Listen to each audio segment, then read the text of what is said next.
tales for dark nights.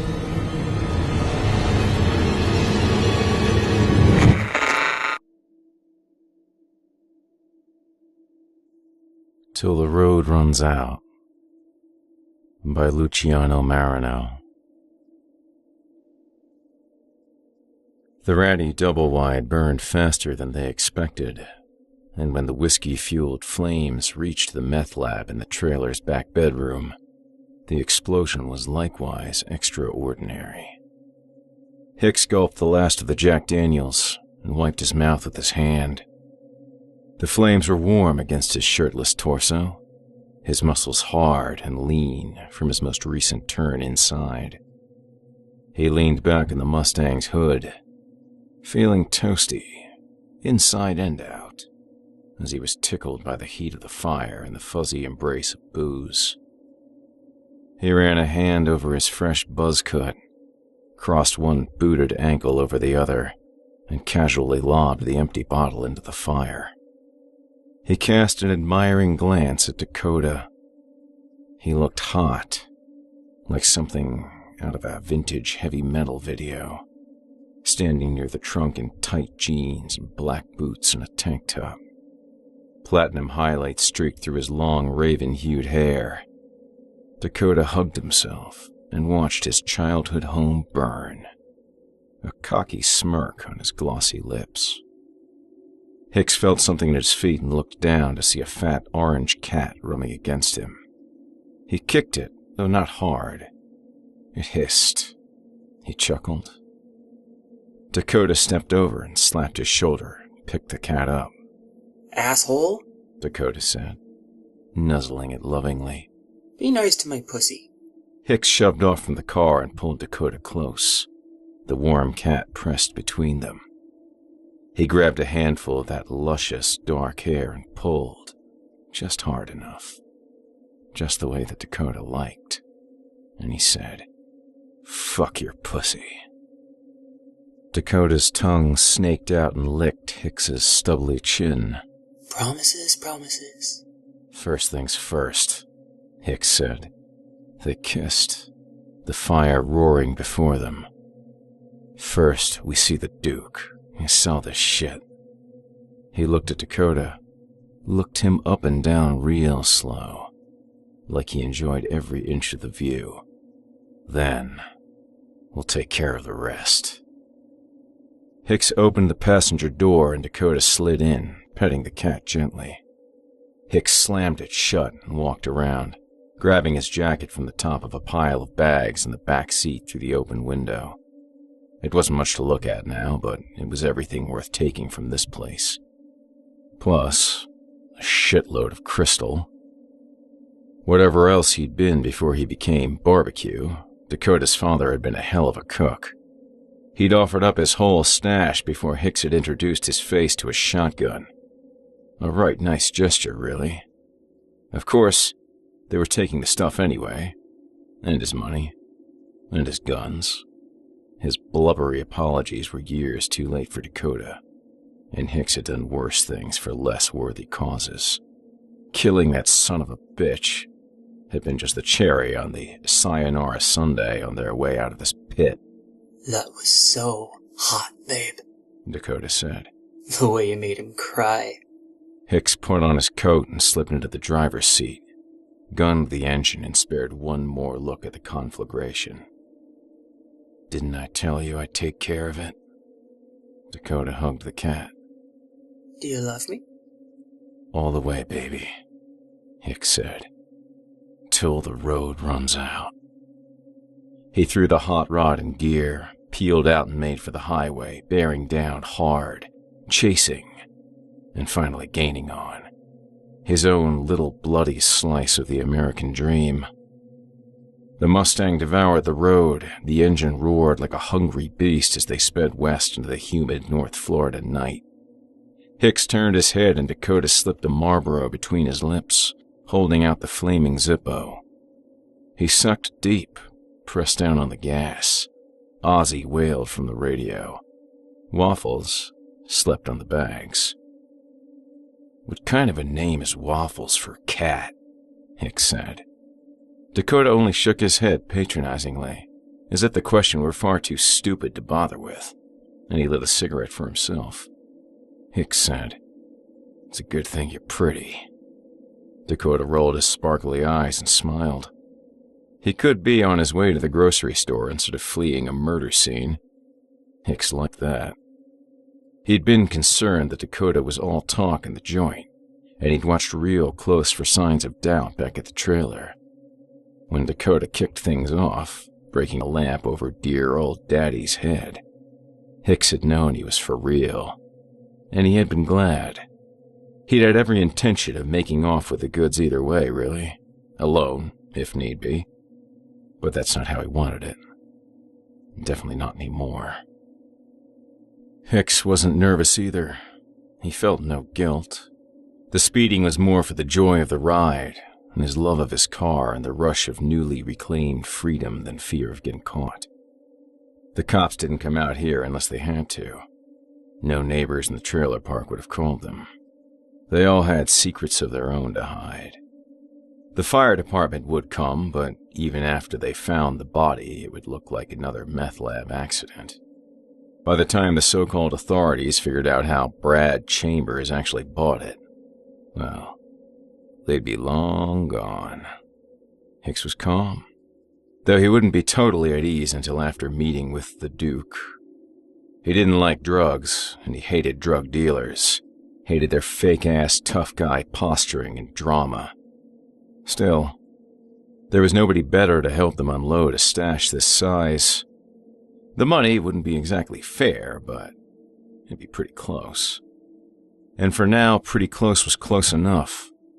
He pulled a pistol from between the seats and switched it to his left hand. "What are you doing?" Dakota said. Hicks aimed at the highway marker and pulled the trigger without slowing down. A hole exploded in the green metal sign overhead. A crater replaced the dot above the I. "Show off," Dakota said. His flirty giggle made Hicks think about porch swings and campfires, sunny beaches and snow on Christmas, cold beer in the morning and hot sex at night. And these were a few of his favorite things. Hicks replaced the gun.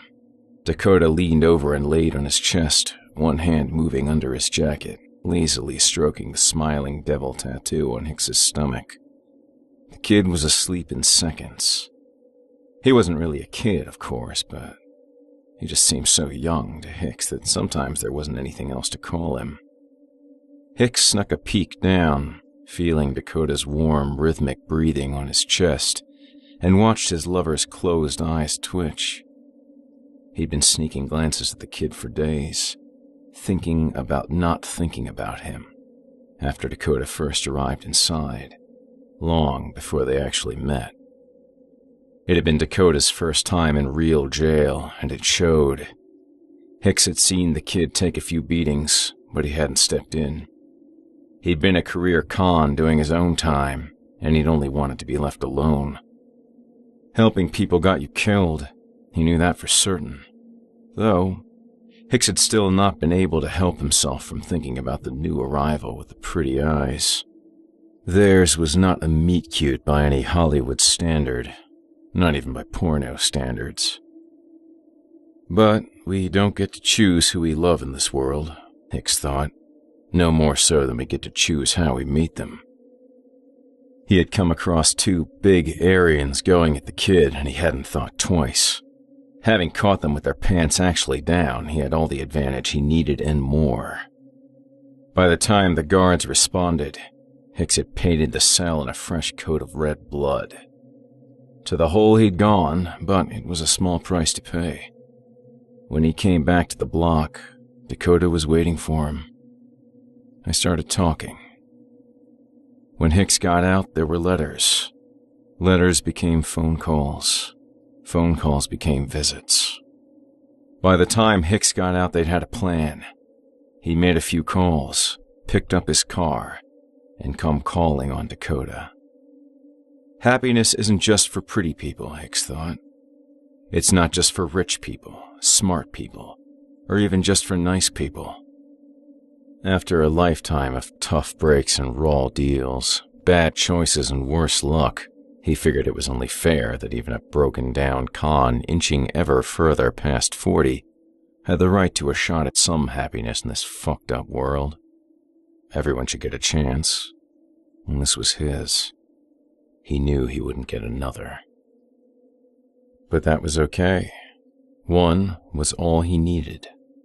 He'd always been a good shot. A solitary figure was stumbling down the dirt road. Hicks could smell his happy ending begin to rot. There shouldn't be anybody out here, he thought. That's the point of the spot. The Duke didn't hold court in nowhere, Alabama, for the scenery. It was a lonely place, a million miles from anywhere a sane person would want to be. He flicked on the high beams, recognized the wounded man, and realized that, as bad as he thought it might be, it was actually much worse. He threw the car into park. "Stay here," Hicks said to Dakota as he grabbed the pistol and got out. Before him, the man fell to his knees in a widening pool of blood, squinting dazedly into the car's lights. "Georgie," Hicks said, kneeling to look the man over closely. "It's Hicks. What happened? Where's your brother? Where's Duke?" Slowly, Georgie turned to look at Hicks, and his bruised lips spread into a lazy smile. "I got good," he said, voice cracking with a sudden, tittering giggle. "I got goods, Hicks. So much goods." And he really did. They were in his hands. Cupped near his waist, Georgie carried 2 handfuls of dripping intestines. A few loose ends dangled absently, having slipped through his fingers. Blood and bile oozed out of the ragged gash in his stomach beneath a silk shirt that had once been white. Dakota's door opened, but Hicks waved him back. He grabbed Georgie's shoulder and shook him. "Where's Duke? Who did this?" "Santa Muerte," Georgie whispered.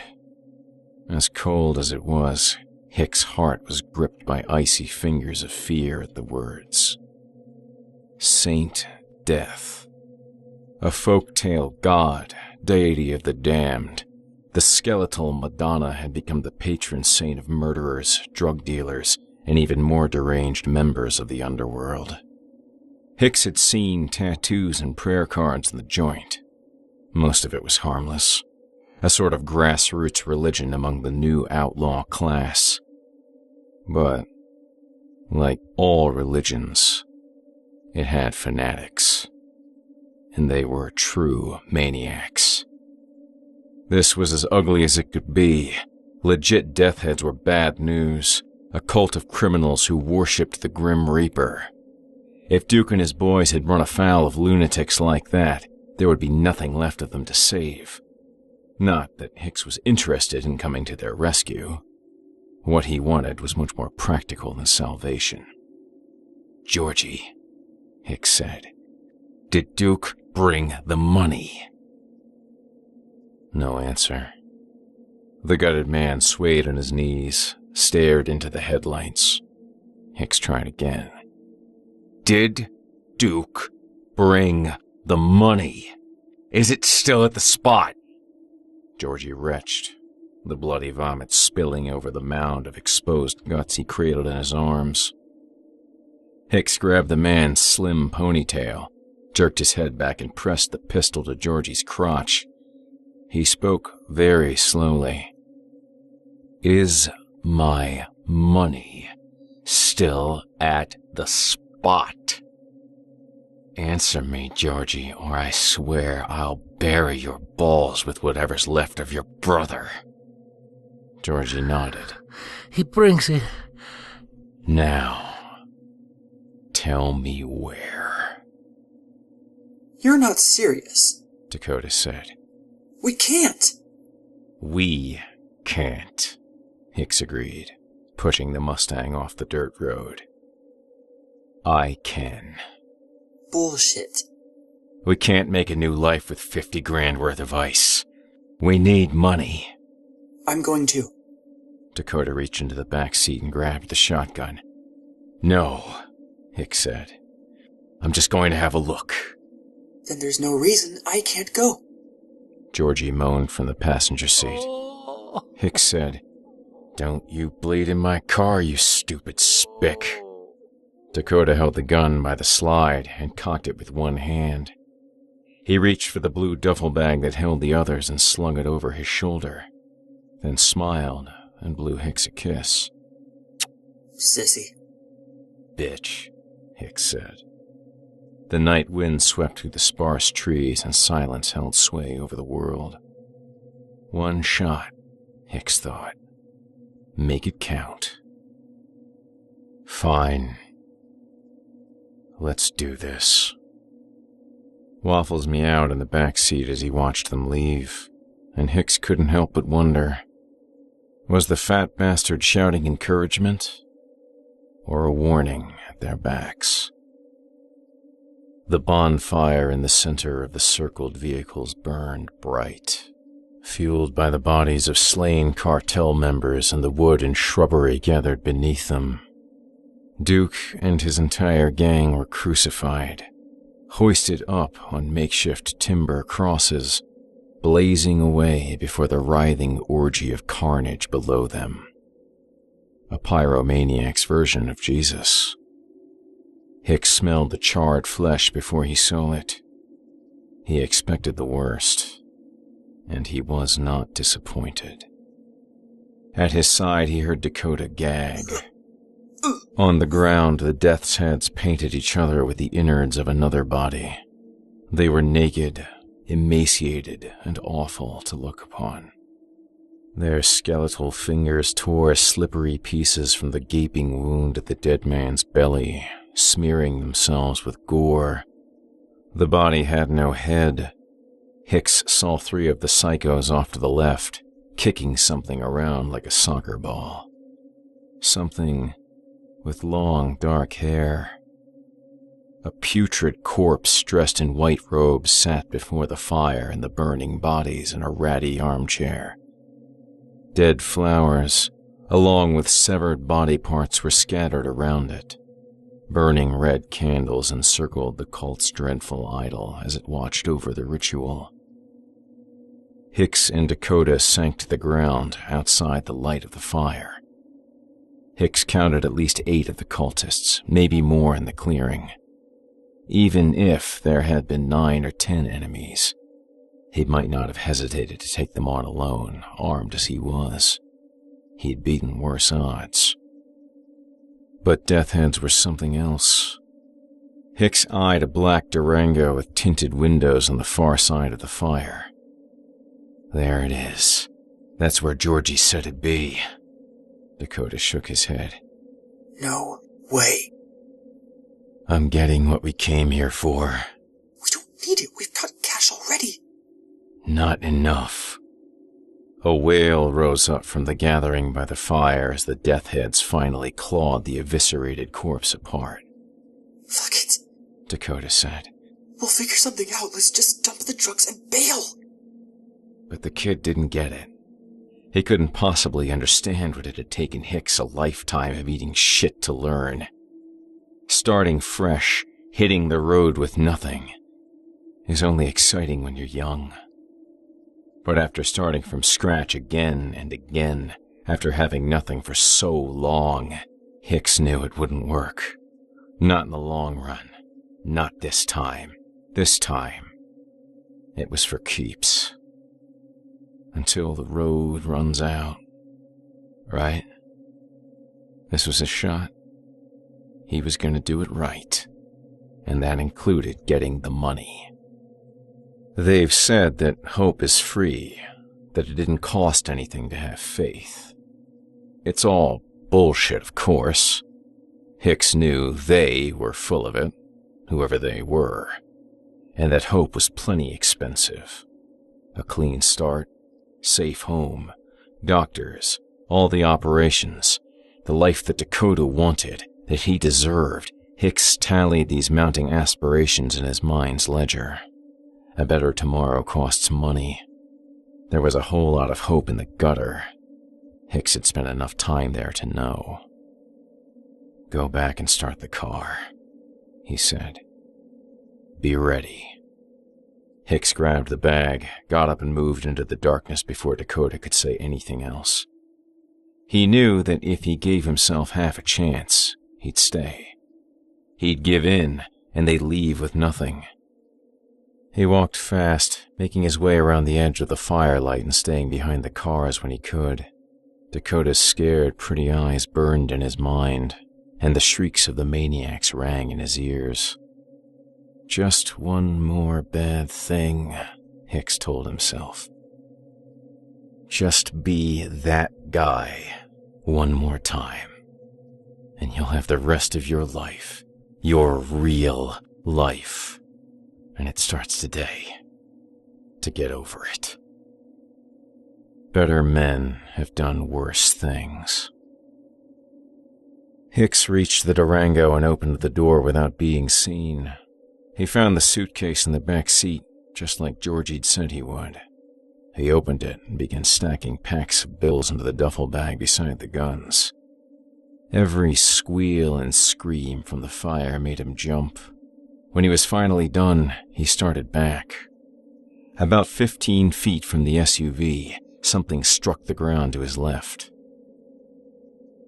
The head. A wild kick had sent the dusty, severed head flying high, arcing through the air to land, bounce, and roll to a stop right next to him. The Colt was quiet as all 18 of their hollow eyes turned and stared at him in unison. Hicks leveled the shotgun. The death heads fanned out and began to approach. Hicks thought of ordering them back and dismissed it.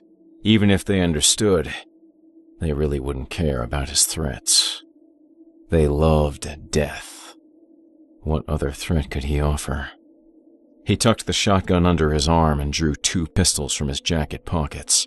The death heads were closing in fast, clawing their own flesh with sharp, dirty fingernails, working themselves up into a frenzy of bloodlust. Hicks opened fire. A tall, bald man on his far left took the first shot in the chest and went down quick. On his right, Hicks managed to hit a woman in the shoulder. She spun around and fell, but kept crawling toward him. His second shot found her head. Hicks kept shooting as he backed toward the Durango. The 7 left were spread further out now, flanking him in the darkness like Halloween decorations come to life. He kept shooting at the 4 he could see. Reaching the car, Hicks dropped the bag of money and the shotgun by his feet. He rested against the vehicle and sighted a man with a grizzly beard. The first shot hit his chest. The second hit his neck. Hicks moved on instantly to a young girl nearing him on his right. She was close. He could smell her. The reek of shit, blood, and vomit made his eyes water. He pulled the trigger and the gun clicked empty. He tossed it. Tried the other one. Same story. He reached down and came up with the shotgun just as she lunged, emptying both barrels into her stomach and cutting her in half in midair. Splattered with a warm rain of blood and guts, Hicks dropped the empty shotgun and pulled another pistol from the bag. The only sound as he scanned the dark was the crackling of the fire.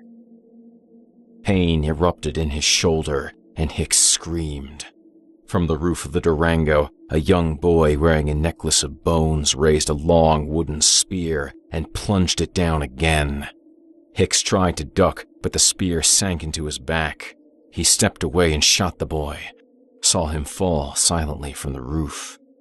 Suddenly, he was knocked to the ground. The spear fell from his back and the wind rushed from his lungs. A big man loomed over him, brandishing a machete.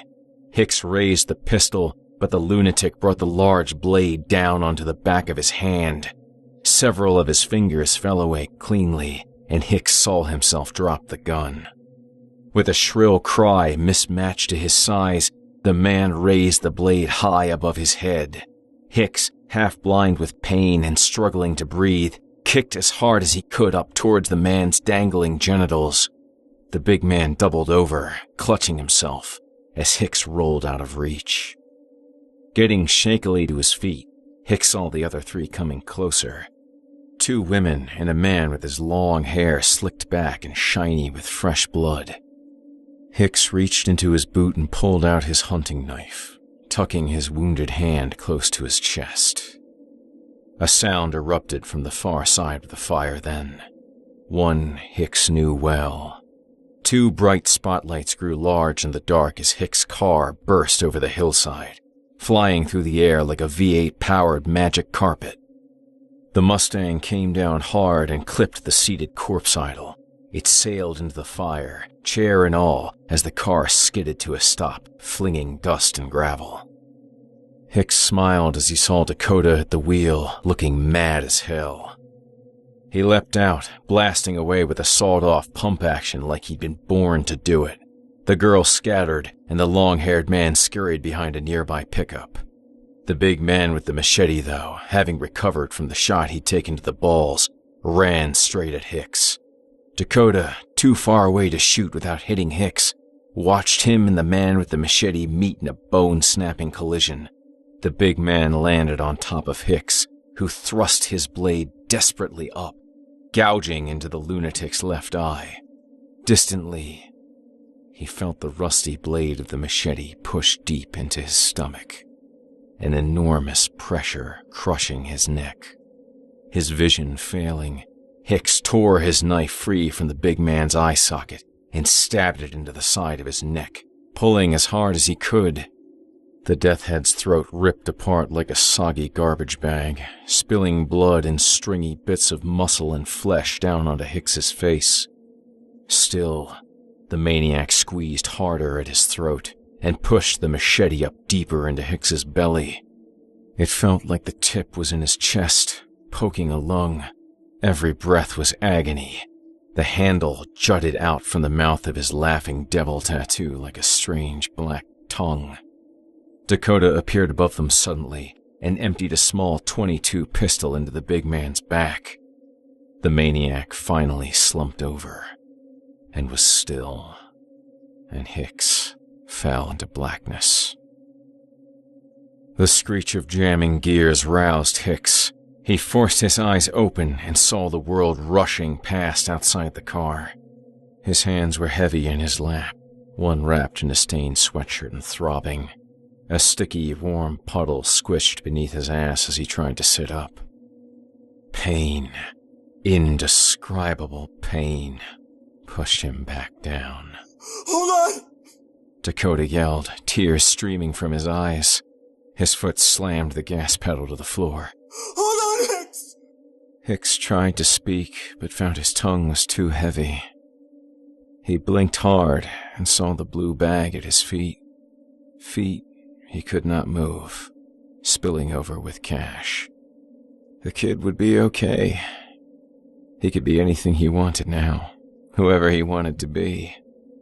In countless mirror and window reflections over the years to come, that sly, sexy, beautiful smile would be Hicks's memorial. On whatever face the kid chose, beneath any hair, that smile would sit resolutely below those wonderful, sparkly eyes, just for him. Not a bad legacy, Hicks thought. Better men have checked out with less. And where was Georgie? Only Waffle stared back at him from the back seat, ambivalent, as if he were not surprised by these recent grim developments. Hicks decided that he didn't care. It was getting hard to focus. He threw up, and spit and blood spilled down over his chest. It pooled in his lap on the already sodden blanket that was wrapped tightly around him like a big plaid bandage. You just hold on! Dakota said. Just hold on! All the way, remember? Till the road runs out! But the road was ending. Dakota couldn't see it yet, but Hicks could. A large, black tunnel. It was approaching just up ahead, swallowing the horizon. They were speeding right toward it. Hicks saw the sun rising behind them in the side mirror. They were driving west. If you drive west fast enough, even at dawn, Hicks thought, it's like you're driving into the past. back into yesterday. Hicks didn't care for yesterday much. Not any of the many yesterdays he'd known. He wished he could have been born later. 10, maybe 20 years from now. Maybe the world of tomorrow would have been his time. He'd been too early, and now it was way too late. But maybe that's what it would take. Maybe he was the kind of guy that fueled the machines of progress. The pain flowed out of him then, sudden as a blink, and with it, the regret. It was silly to regret. He'd had his shot after all. The world doesn't care if you're in love. It doesn't care about your regrets or your promises. It doesn't owe you anything. The world is full of monsters. They grow out of slinking under beds and crouching in closets, and they get worse. Once upon a time, a little boy named Gavin Hicks had thought you could beat those monsters if you were tough enough, if you made yourself scary enough.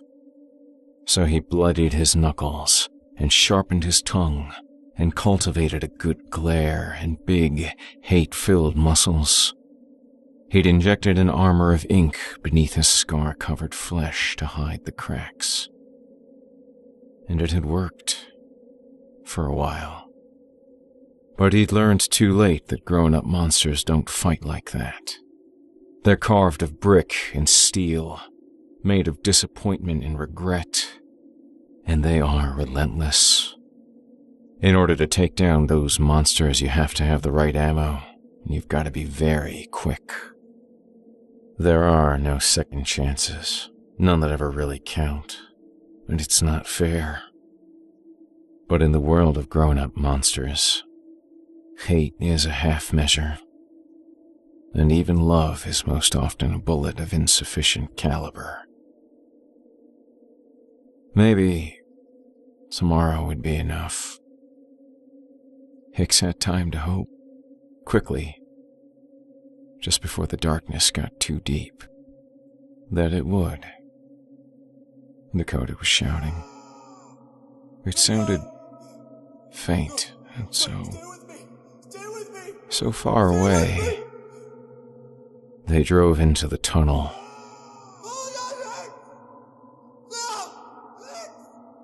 And there was nothing but cool darkness and the lulling pulse of the engine.